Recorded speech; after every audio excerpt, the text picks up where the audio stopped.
What's up, everybody? It's Joe B coming at you with another Ableton Live tutorial. You hear musicians talking about composing music or arranging music. What does it all mean? Well, composing music is nothing more than putting notes together in a musical fashion. Arranging music is where the changes happen, how the energy flows. Chorus, verse, bridge, etc. And in today's video, we're going to do just that. I'm going to lay down a beat from scratch, and I'm going to give you some tips and tricks on how to compose and arrange your music.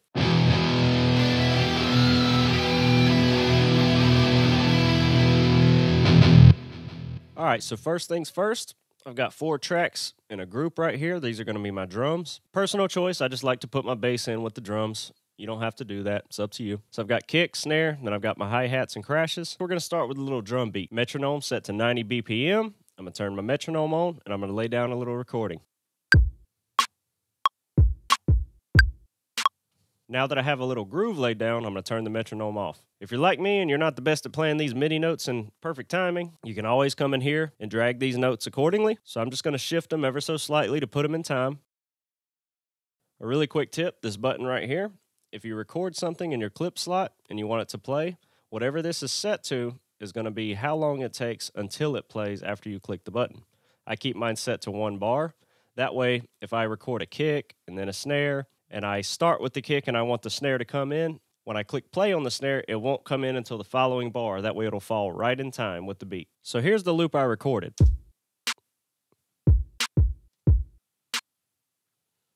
When I pressed stop record, I didn't play those extra notes. So a quick trick for that, let me just delete these 2 notes. I'm going to back this up. So now I have a 1 bar loop.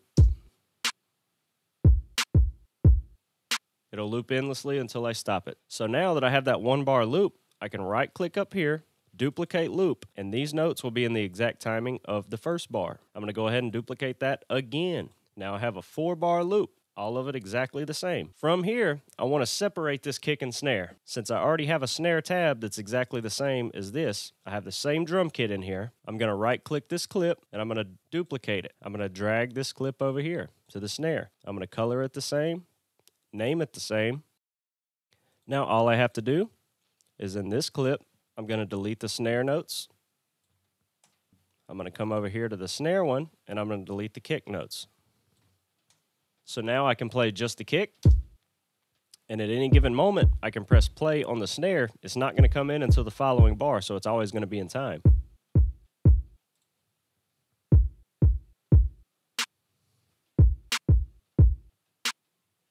Same goes with stopping it.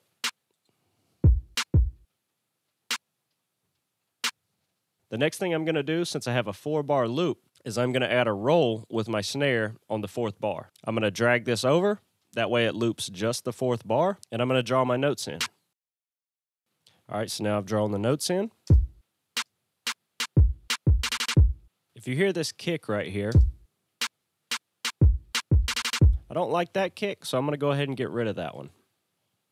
Just the last kick right here in the 4th bar. Now it's going to sound like this. I just got rid of the kick right here in between these snares. So now I'm going to drag these back out.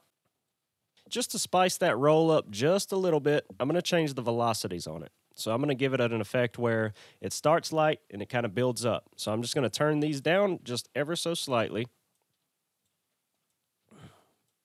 And then you can come through here and kind of give a little bit of a different feel to each one of these.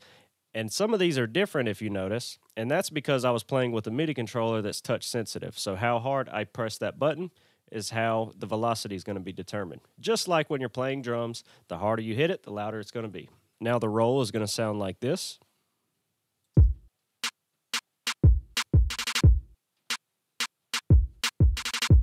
Just a little bit of a rise in the sound. So again, I'm going to drag this back out. Now I'm going to add some hi-hats. So I could click record and I could manually just tap the button the way I want it, or I could just go ahead and double click this slot here, and that's going to give me a clip slot with nothing in it. From here I can just draw my notes in. So I'm going to pick the hat that I want. If you want to get a preview of these sounds, you just press this headphone button. Here's one of my hi-hats, and then I have another hi-hat right here. Let's go with hi-hat 2. So I'm going to draw the notes in. I'm going to right click, go into draw mode. I'm just going to drag this across. I can turn this off if I don't want to hear them. As you can see, I'm not the best at drawing, so I'm just going to drag these notes where I want them. Let's see what we got. Just a basic hi-hat pattern. Now we're going to spice it up just a little bit. So every few measures, we're going to add in an open hi-hat.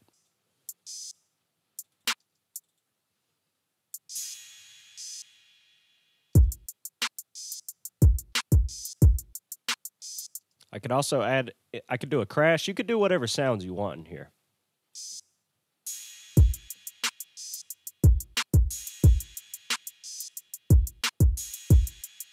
For now, I like the open hat, so I'm going to keep it there. And again, I'm going to duplicate this out. Now I have a 4-bar loop with my hats to match everything else.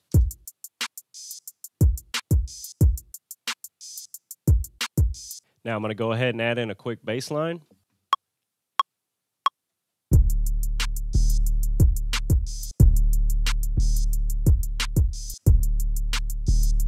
Again, I'm going to put it in the timing that I want.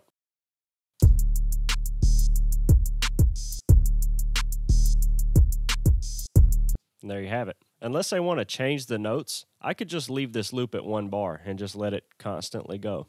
I want to give you another quick trick. So again, we have a 4-bar loop with the kick, snare, and hats, and a 1-bar loop with the bass. Let's duplicate this 4-bar loop and turn it into an 8-bar loop. I already have another kick in here. So what we can do is play 4 bars with this kick and 4 bars with a different kick. It'll give it a sound like this. I could even change the pattern up on that second kick. We can do the same thing with our snare. Let's duplicate this.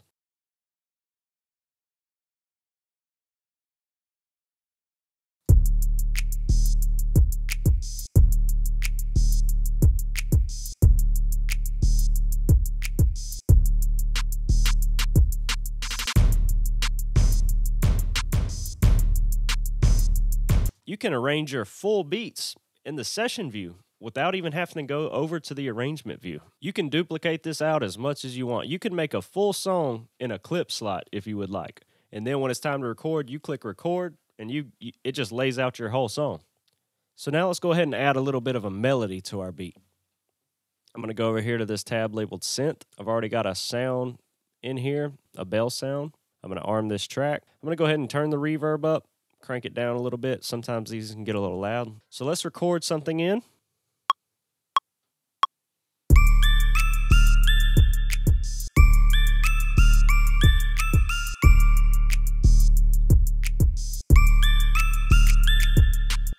So even if you play it wrong, it's not a big deal.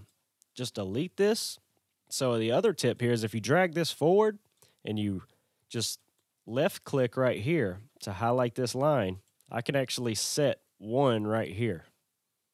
And there you go. So now it's going to start the loop here. And since this was timed a little before that mark, all I have to do is drag it over and line it up with the 1. Again, delete this, drag this over, get everything in time the way you want, and the velocities the way you want, and you're going to have a good loop. So a little trick. Same as we did with our kick and our snare, why not change this sound in the second 4 bars? So I'm going to delete all these notes. I can duplicate this whole tab here. Now on this one, I'm actually going to drag these notes over to the second 4 bars. Right now it's the exact same sound. It's this squeaky bell sound. So what I'm going to do is I'm going to change that sound.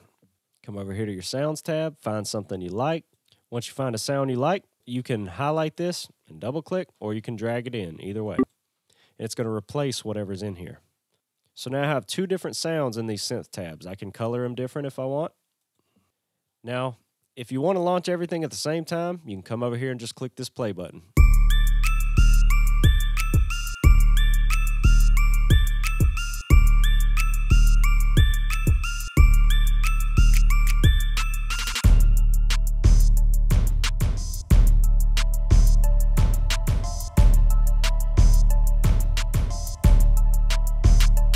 Let's swap these 2. I'm going to drag this back to the first. And I'm going to drag this out to the second 4 bars.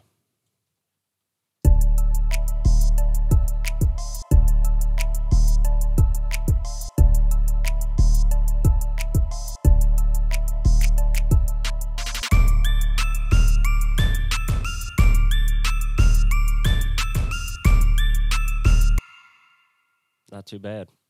Something else you can do with that melody to thicken it up a little bit is I can duplicate this again, give this a different sound, and I can play the two together.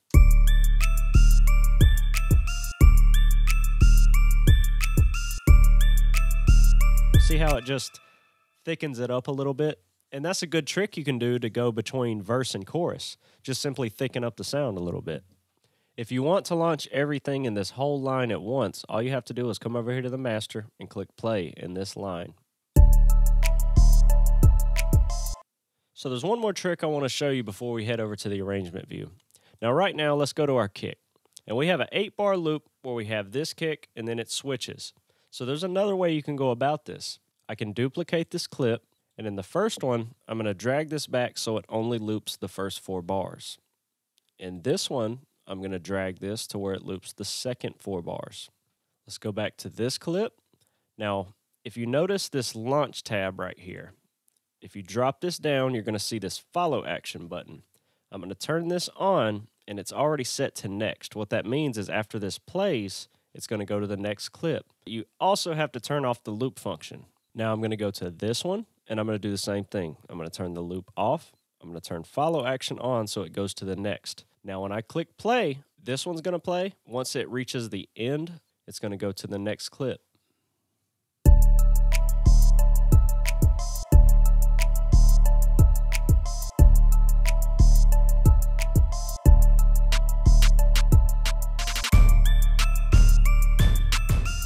Why is this useful? You can do this with all of your instrumentation, and you can click play one time and it's going to go through the whole sequence. Or alternatively, let's turn the loop back on for both of these. Turn the follow action off. So right now I'm going to swap these 2 kicks.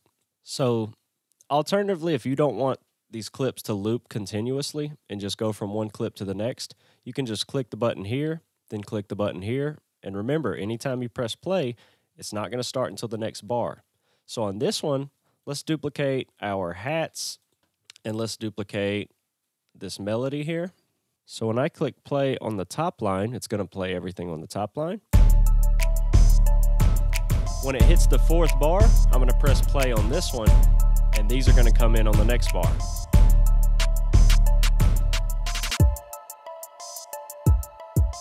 Give it a little bit of a drop. When it hits the 4th bar, I'm going to click this one.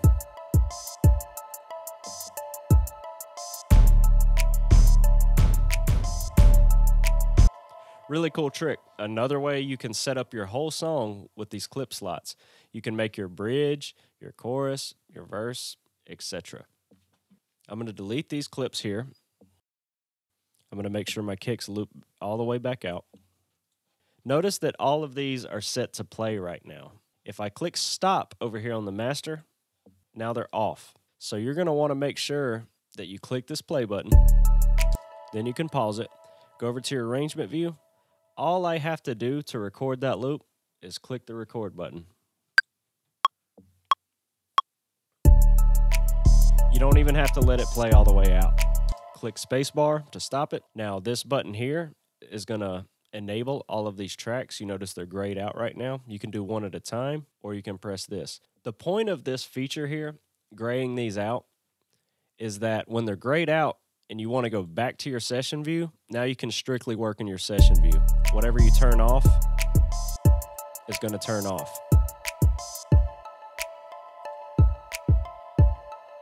Now, when you're in your arrangement view, if you turn these on, even if you go back to your session view and you want to play just certain stuff, whatever's enabled over here is going to play as well. For instance, right now, that's everything going at once. If I go back over here and I just want to hear the kick and I press play, you notice that it's not just the kick, it's everything that's highlighted over here. But notice that it grayed out the kick. So if I play everything, it'll gray everything out. That's kind of how that works. I know it's a little confusing, but you tend to kind of get used to it after a while. It's a really useful feature because you might want to go back and forth between arrangement view and session view. So again, let's enable all of these tracks. I'm going to drag this down so I can kind of see my workspace. Now what I can do is highlight one of these, click Shift, and make them a little smaller. That way I can kind of see everything on the screen. Now, since we didn't let it fully play out, all I have to do is highlight these and drag them out. Now, this is the full loop that we created, and we can drag this out as many times as we'd like. Why I like the arrangement view is I can see all my tracks stacked on top of each other, and from here, I can arrange it. I can make an intro, I can make an outro, I can do a chorus, a bridge, a verse, whatever I'd like to do. For example, let's go ahead and make an intro.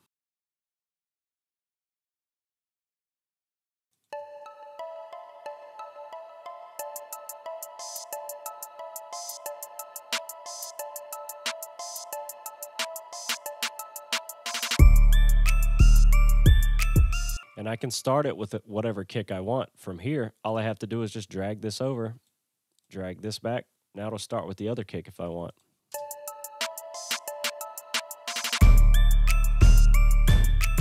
Cut the bass out right here, even get rid of the hi-hats.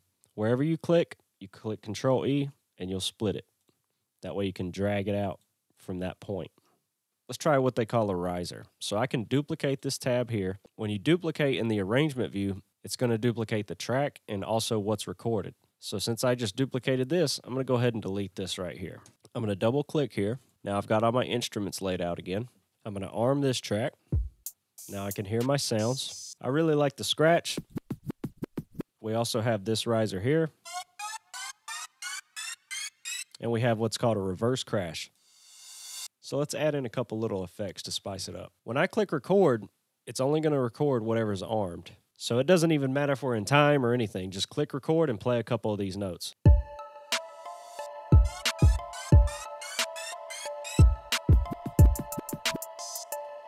Notice I didn't really pay attention to the timing or anything. I just kind of added them in. Now if I double click this clip, it's same as the view in the session view. I'm going to drag this up. Now here's all the notes I just played. Now to keep this simple, let's just drag this to the start. Let's drag this to 2. Let's drag this to 3.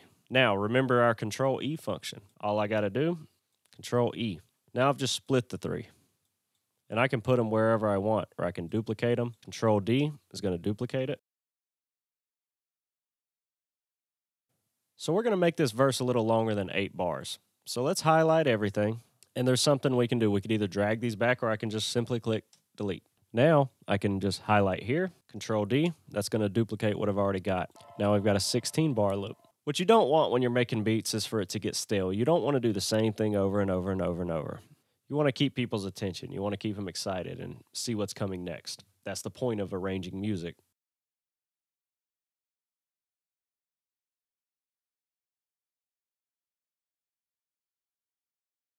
So if you're not tired of hearing this beat already, let's go ahead and just give it a full listen of what we got so far.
All right, everybody, that's going to wrap it up for today. All right, everyone, I know we kind of drug that out a little ways, but hopefully there was something in there that helped you. Don't forget the most important thing. Just get in there and practice. Get in there and make some music. So until next time, peace.